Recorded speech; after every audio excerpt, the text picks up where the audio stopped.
offense, and we're going to get into our second list, our second top 5 underrated list. We're going to talk about top 5 underrated wide receivers. I think this one's going to be a little bit different because when you go with running backs, there's not an extensive amount of people you can go on there. There's 40 guys that are talented in the starting lineup or second guy. With receivers, I mean, you got tons of people you can go off this list. So if I see anybody's same person on here, I would kind of be surprised. Gonna be honest. I feel like it's gonna be wide. I think there's gonna be at least one. At least one. Okay. Yeah. So we'll go ahead and start off with Mitch, then I'll go myself, and then we'll finish off with Kev this time. Okay, this is my surprise pick. At number 5, I'm going to give the Buffalo Bills some more love here. What? All right. Okay. Robert Foster is my number 5 underrated wide receiver. Robert Foster, who probably nobody in this chat even knew who he was until week 8 or something like that. But he started 3 games. He played 13 last season for the Bills and ended up with 27 catches for 541 yards and 3 touchdowns. 20 yards per reception. He had some games in there where he just went off with deep touchdowns from Josh Allen. I think he's a perfect complement in terms of his speed and his deep ball ability with Josh Allen. I do believe that he is going to be one of their top receivers next year. I think, obviously they brought in John Brown and Cole Beasley. I think Beasley will have an important role in the slot, but I can see Foster supplanting and replacing Zay Jones and maybe even John Brown as that number 1 outside target because he was just so effective down the field for that offense last year, and his speed has to make you worry as a defense. So he's a young player that I'm looking forward to seeing how he develops his chemistry with the young quarterback Josh Allen. I like that. That's an outside of the box pick. I like it. Coach Skittle says Robert Foster is a god, and that's a Buffalo Bill. You know what I'm saying? So I like it. Good stuff there at number 5. Number 5 for me is a little bit of an oddball as well. I wanted to go with somebody that people just don't talk about, but I think had a really good season. I'm going to go with Kurtis Samuel at number 5. I feel like a lot of people are like, huh? I don't know. Are you sure about that? But let me explain. I like this pick. Thank you. Let me explain to everybody out there why I put him here at number 5. 39 receptions, 494 yards, 5 touchdowns. He also had 8 rushes and 2 touchdowns. The reason that I think he is here at number 5 is because the offensive scheme, Norv Turner, when they were creating this offensive system last year, they wanted to implement guys and use them differently and use them really well. And you could see in those first couple of games when Cam was fully healthy, the offense was extremely creative. They were able to get guys open and let them, use all of their talent. DJ Moore was getting opportunities. Funchess was getting opportunities, and now he's gone. But Kurtis Samuel, who's very young, he was 22 last year, was able to get his spotlight, and he was able to execute for the most part. Didn't get a whole lot of targets. He only had 65 targets on the year, but I think going into year 3 and with no Devin Funchess, he's going to step into that number 3 role for the Carolina Panthers, and I think he's going to get more of an opportunity. This is a guy that can be a touchdown guy, 7 touchdowns last year with the more opportunities. I really like what he can bring here, and he's the definition of a guy that isn't being talked about that's going to get more opportunities this year. I like that a lot. So, number 5, Kurtis Samuel. Right. I have some breaking news. Oh, breaking news! Before we begin, there's been a lot of insiders that have been talking about Kawhi. Chris Carter has done it. Chris Broussard has done it.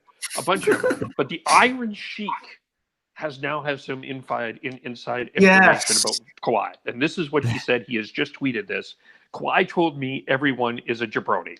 So that is what the Iron Sheik has to say about that. Yes. What it do, baby. I got to appreciate the Iron Sheik coming in here with this breaking news. I enjoyed that. Yes. You got number 5. So I almost have a tie for my number 5. I am between 2 players, and I will just tell you who I am going to pick. I am between Cooper Kupp and Tyler Boyd.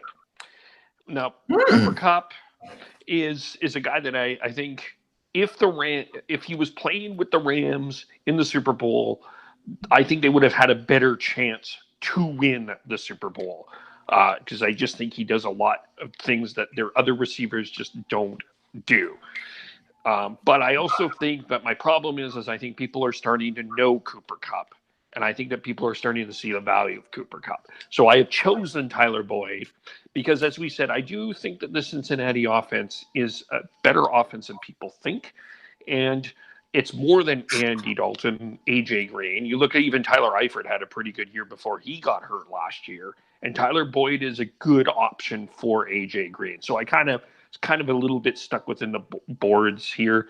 But I have Tyler Boyd as the number 5. I think he's a really good number 2 option on a team that may score a little bit more points. And that's going to be the key if Zach Taylor is able to use anybody. I'm going to go with Tyler Boyd as number 5, with honorable mention to Cooper Kupp as 5.5.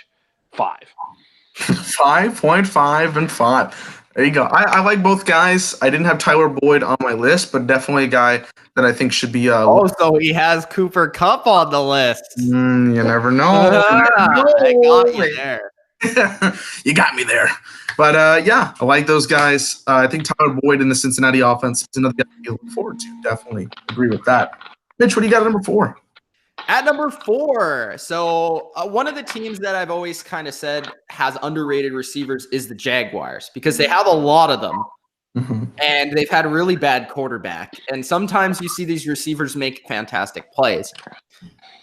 My number 4 is Dede Westbrook of the Jacksonville Jaguars. Dede Westbrook last season had 66 catches, 717 yards, and 5 touchdowns, and stood out as the number 1 receiver for the Jaguars. I believe that this season with Nick Foles, he's going to get closer to 1,000 yards. I think he could be one of the breakout receivers this season. He has a ton of talent. He has great speed, good. I really like his swag, his confidence about him at this position. And I think Dede Westbrook is going to be one of those young receivers this season that just takes a big step forward with an improvement on the offensive line and at the quarterback position. Dede said in his first game he was going to get 250 receiving yards. I like a guy that has that charisma about them. He wants to push it out there. And with no Blake Bortles, I think this is an easier job. So I also think, like, just looking at the numbers that I said, 66, 717, and 5 touchdowns. That's better than people probably thought he did. Yeah, I definitely didn't think that. So yeah, there. I like it there at number 4. And he's a guy that I'm looking forward to watching this year as well. Number 4, I think this is probably a bigger name than people were expecting, especially at the number 4 position. But I want to keep it real because I feel like people are still not looking at him as maybe even a tier 3 guy. And that's interesting enough for me. It's Tyler Lockett of the Seattle Seahawks. When you look at what he was able to bring for the Seahawks last year, with Doug Baldwin being hurt and other guys having to put in the offensive production, I think he did really well. You look at his stats, 57 catches, 965 yards, and 10 touchdowns. If you look at his 3 seasons before, he had 6 in his rookie year, 1 the next year, 2 the year before that, and 10 this year. So even if you're like, Tyler Lockett's underrated, he went from a big progression of 1 or 2 touchdowns a year to 10 last year. That's pretty good. He had 13 rushes this year, which I think is interesting. They were giving him more of an opportunity to do that with little outs and stuff like that. And of course, the biggest stat of them all is that he had a perfect passer rating with Russell Wilson. They were perfect targets together. They were working in great chemistry. And now with Doug Baldwin being retired, he's going to have to take that number 1 spot and be the guy that they see as a huge deep threat where Russell Wilson can evade from the pocket and boom, you find Tyler Lockett 40 yards down the field. It's an amazing play. Guys like him aren't on every team. They're not on every team with that chemistry with Russell Wilson. Those guys just really work hand in hand. So I think a guy like Tyler Lockett, while might be appreciated by some, isn't put into the respect that I think he should be getting, and maybe that tier 3 even a tier 2 category. And I think he has done a really good job, especially last year, and taking the mold this year. So that's why I have him here at number 4. Cowboy, what do you got at number 4? Well, spoiler alert, I actually do not have Tyler Lockett on my list. I understand the perfect that perfect number is an interesting number that everyone brings up, but I saw a stat, and I can't remember where I saw it, but against elite corners, he wasn't as strong as people were making him out to be. That if you actually dug into the numbers a little bit further into Tyler Lockett, it's not as great as people are making that out to be.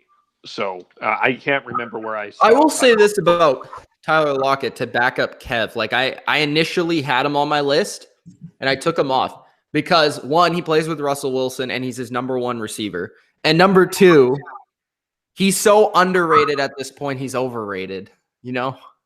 That's a vicious cycle. It's kind of like and he's not overrated. Yeah. I'm not trying to say he's overrated, but I'm trying to say like he's properly rated now because so many people have brought up the fact he's underrated.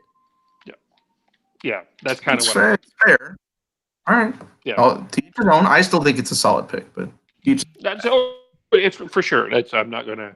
I'm just giving my reason. My number 4 pick is a guy that I believe, if you look at the second half of the year, their own team misused them. They focused so much on one other guy that almost too much on one other guy that you could argue that that number 1 receiver became one of the more overrated receivers in the second half of the year, especially when you watched him play against New England and especially if you watch him play against Seattle, and that's Stefon Diggs. Stefon Diggs is most well known for that catch against the Minneapolis Miracle against the New Orleans Saints, but they were almost using Adam Thielen way too much that they almost forgot that Stefon Diggs was on the field. And if you used Diggs a little bit more than they did, probably the Vikings would have been in a better situation. So it's funny because I think if you look at receivers, I would argue that Adam Thielen might be one of the more overrated receivers in the National Football League, and even by their own team. And I think that if the Minnesota Vikings are going to be better this year, they're going to have to use more Stefon Diggs this year. So I have him as number 4, Stefon Diggs. I will agree that they will need to use Stefon Diggs 100% more than they have. My thing is that every list that I usually see, like I've seen like ESPN like power rankings, and for some reason these two guys are like at the same, like they're like 1 or 2 spots in the same level. So I think it's interesting. I do like Stefon Diggs. I think Thielen is really, really good. He's one of the best. I know he slowed down a little bit, especially that Patriots game, but I still think he's really well. Stefon Diggs, great choice. Name an elite receiver that played well against the Patriots. Can we say Tyreek Hill for a half? Can we, one? Sure. We'll go with that. That's all I can say. What do you got at number 3, Mitch? At number 3, I actually got to check. I forgot. One sec. You had it right. You had it right. Oh, there we go. Okay. Kev already brought him up, but he wasn't on his list. Cooper Kupp. Cooper Kupp. Okay, this is the reason why Cooper Kupp is underrated. Cooper Kupp is underrated because he was a player that everybody, including myself, thought he was a product of a offense or a system that once you removed him from the offense or the system in LA and he was no longer a part of the offense, you then saw how much of an impact he had on the offense by Jared Goff and the rest of the offense suffering. So that being said, Cooper Kupp was more important than we initially realized over the course of that season, including in that Super Bowl and in the playoffs. We're like, wow, Cooper Kupp really is that good. He really is a great player. So that being said, I think Cooper Kupp is one of the best slot receivers in the game and actually a really good red zone weapon that I think that's where he was really missed a lot for Jared Goff. So I think he is extremely underrated. And I would say, everybody gives attention to Brandon Cooks and Robert Woods, but Cooper Kupp deserves just as much attention as those guys do. Well, as they say, great minds think alike, because at number 3, we have Cooper Kupp. I really appreciate the fact that we had this one at the exact same ranking as well. I agree with Mitch. I mean, you looked at what the offense was able to do without him, and it staggered, especially the receiving game. They got a lot of really good receivers that I do really like, Robert Woods, Brandon Cooks, etc. But when you looked at what Cooper Kupp was able to bring to the table in the first half of the season, it really helped as a whole. And I said this, I believe, in the Super Bowl 53 recap, that I think that Cooper Kupp was a security blanket for Jared Goff. You had a guy that you could go to in third down situations especially, and if you needed to, you could have this kind of young guy, he's 25 years old, and fill in a position that I don't think Robert Woods or Brandon Cooks could quite do. Of course, Brandon Cooks is the guy known for his offensive or getting pass interference calls, deep pass interference calls. Love it, 100%. I still think he's a really good receiver. And Robert Woods, I think, is also a contender for this underrated list. But when you look at what Cooper Kupp was able to provide and then what the team did without him, I just think it really showed that they needed his production more than they didn't. So I have him here number 3. When you need a guy like that, he's underrated for sure. Kev, what do you have number 3? Number 3 is a guy that's playing in a lost land of pirates.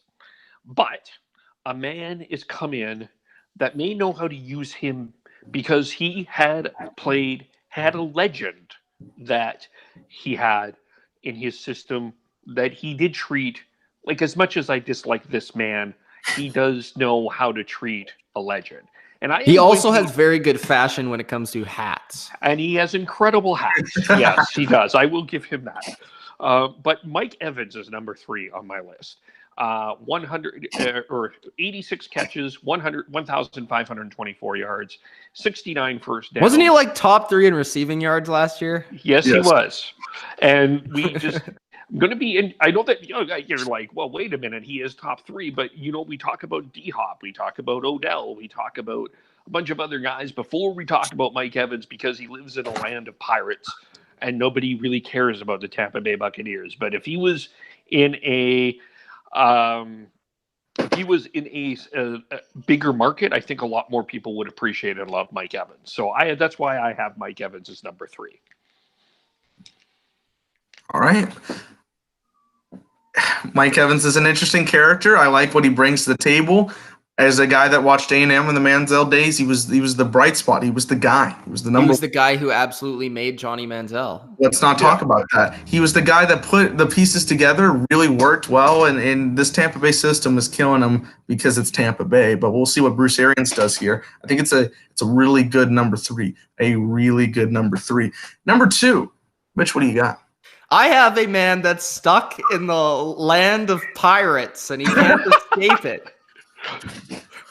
It is not Mike Evans. Oh. It is a guy, the reason why Deshaun Jackson is gone, the reason why Adam Humphries is gone, Chris Godwin is my number 2. Chris Godwin last season, very quietly, had 59 receptions for 842 yards and 7 touchdowns. And that was in a rotation of 4 very talented receivers. Like, you could argue in 2018, the Bucs had the best receiving core in the league. Evans, Humphries, Deshaun, and Godwin. Now it's just Evans, who I think's a top 7 receiver. Like, Kev was giving him a ton of credit there. And then Godwin, who I think is going to be a very good number 2. And now he's just going to elevate his game because he's going to have more attention in the offense. There's going to be more plays drawn up for him. There's going to be more receptions and just targets in general. I think you could see his numbers elevate towards 1,000 yards. He's a good downfield target. I think he's going to fit this Bruce Arians system very well because of his speed. And I think, Jameis is a quarterback that, as much as everybody wants to hate on him, he'll tuck it up there and he'll let you get a chance for it. So Godwin is going to explode this year, and I think he is one of the more underrated guys because of what he did last year. I really did pay for the fact that I just don't like Jameis Winston because that burned my ears. But, Chris Godwin, I like it. Land of the Pirates, of course, who doesn't like a little bit of that. He will be an interesting pick to see what he does this year without Humphries and those guys, etc. Number 2 for me, I don't want to be called a homer for this, because I feel like he was underrated. And I feel like if you look at where he's ranked right now, he's ranked outside of the top 10 receivers. I think you got to put him in number 10. It's Amari Cooper here at number 2.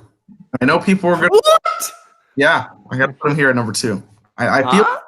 Let me explain. All right. How is he underrated? He is underrated because what he was able to bring last year, okay? We all made fun of the fact that he was being traded for a first-round pick, right? Oh, that's ludicrous. Insane. How could they possibly do such a thing? So everybody was making a mockery of this decision. Oakland got a first-round pick, which I believe was Jonathan Abram, correct? Was that Jonathan Abram or was that Josh Jacobs? It's one of those 2 picks. Regardless, they got that. Was it Jacobs? Okay, so they got their running back. We got our receiver. People were making fun of the fact that we gave up this pick.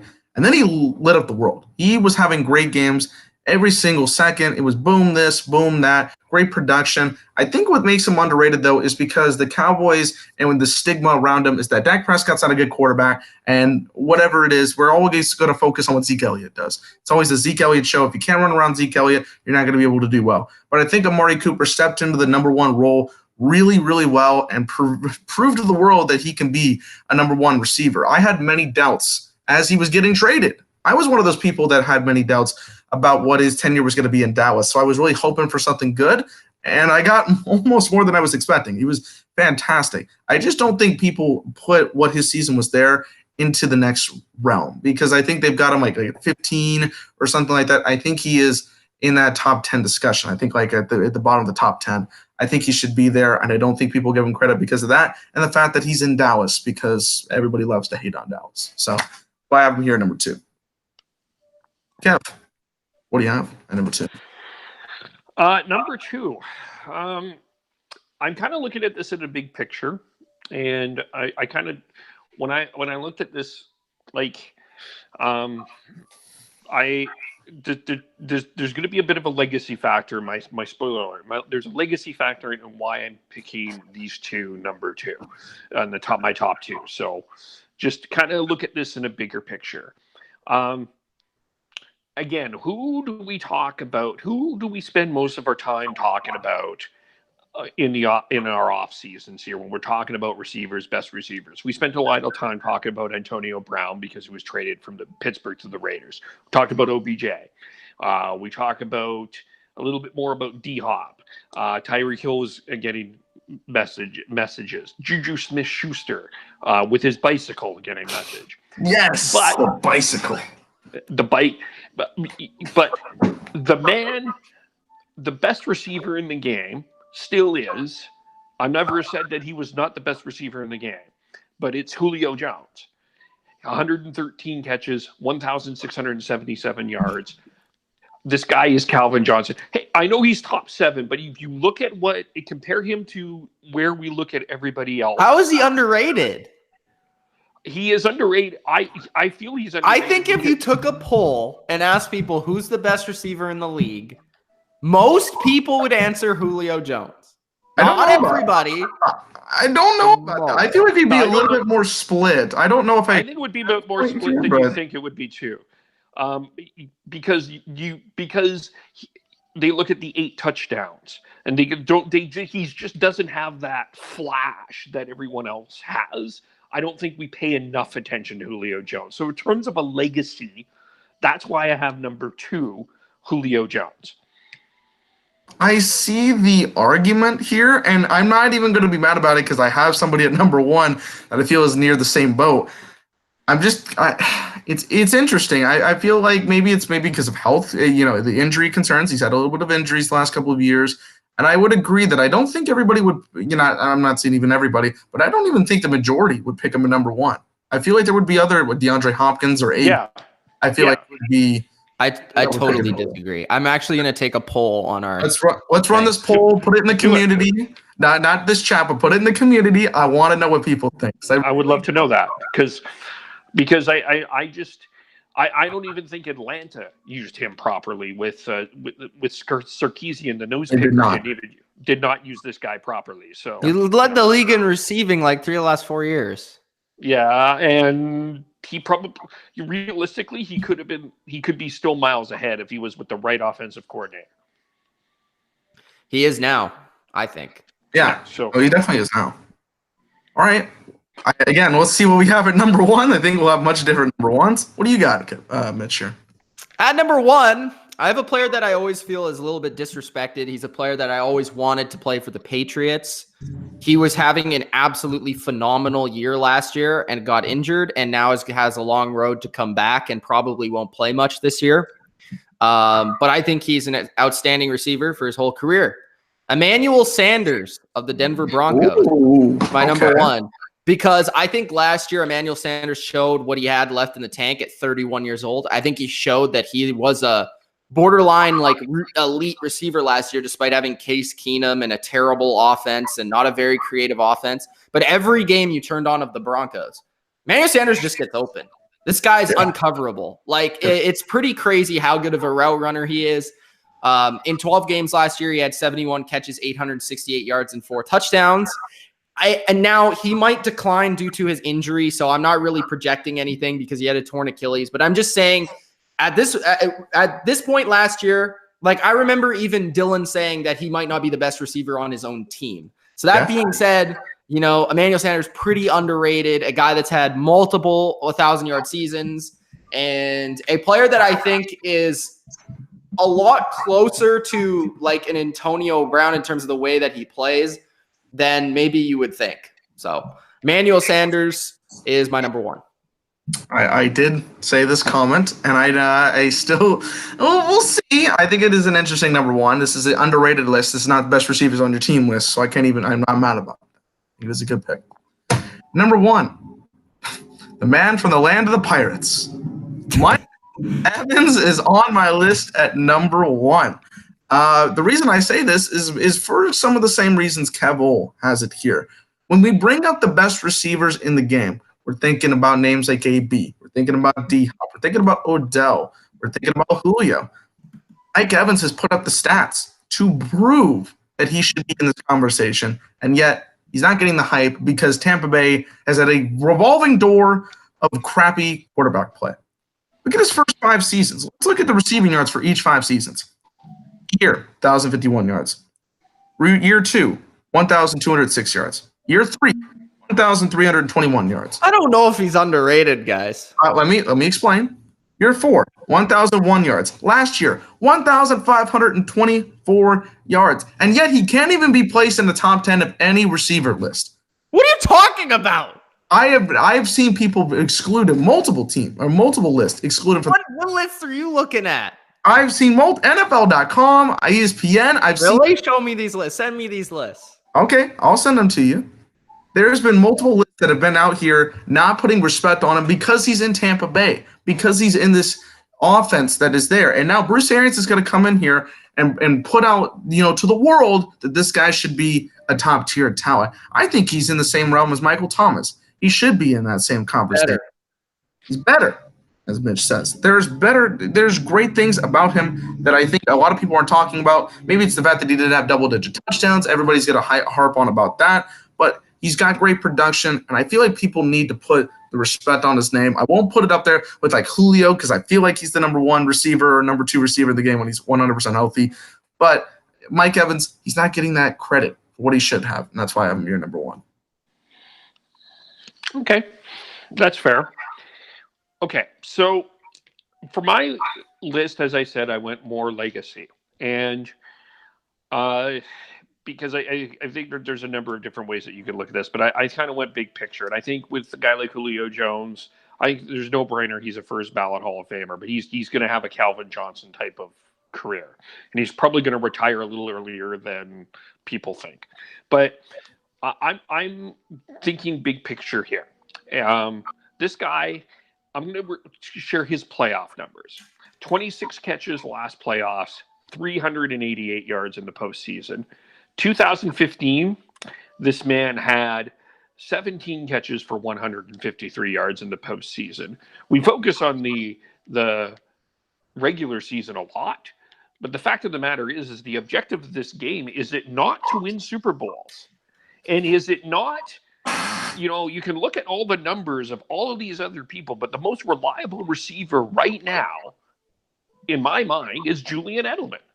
And Julian Edelman, in terms of the big picture, is because he doesn't have the regular season numbers, is not considered a top flight receiver in this game. But if you look at his playoff numbers, and this is the objective here, it is to win the Super Bowl. Julian Edelman gets it done. And when Julian Edelman is on top of his game, the Patriots win the Super Bowl.